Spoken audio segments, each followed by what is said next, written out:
শ্বশুরবাড়ির সবাই বলে আমার স্বামীকে নাকি আমি তাবিজ করেছি। কথাটা মিথ্যে হলেও শুনতে ভালোই লাগে। যাই হোক, সবাই তো জানলো আমার স্বামী আমাকে কতটা ভালোবাসে। মায়ের পেটের ভাইও আপন হয় না, এটা সন্দেহ করার কিছু নাই। বাপের ভাই চাচাকে দেখলেও তো বোঝা যায়। জাকাত না দিয়া সুদ খায়া দেশটারে করছো সরকার। এখন সূর্যের তাপ গায়ে লাগে, তাই তোমাদের বৃষ্টির দরকার। গাছের গোড়া কাইটা আগায় পানি দেয়, গাছে কয় আমার অনেক যত্ন করতেছে।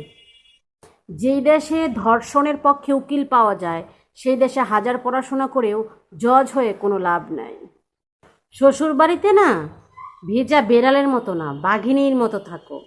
তোমাকে নরম পাবে যত, নাচাবে তত।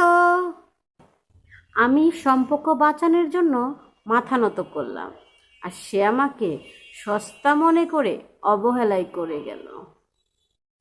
অতিরিক্ত সরল হতে যেও না, এই স্বার্থপর সমাজ তোমাকে ঠকিয়ে দিবে। কথায় কথায় যারা হেসে কথা বলে, তাকে একদিন বুকে জড়িয়ে ধরে দেখো, সেও কান্না করে দিবে। যাদের সাথে কথা বলতে গেলে হিসাব করে বলতে হয়, তারা আবার কিসের আপন মানুষ? আঙ্গ নোয়াখালী ডিস্ট্রিক্টের মারা কি ইয়ারে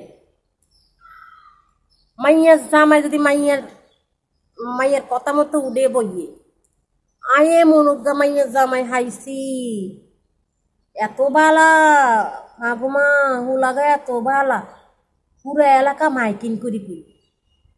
আর যদি হেতির পোলা হোলার বোর কথা শুনে তুই কইব মাগ গুমা হেতি তো আর হোলারে তাবিজ করিয়ে লাইছ না কি বুঝছেন?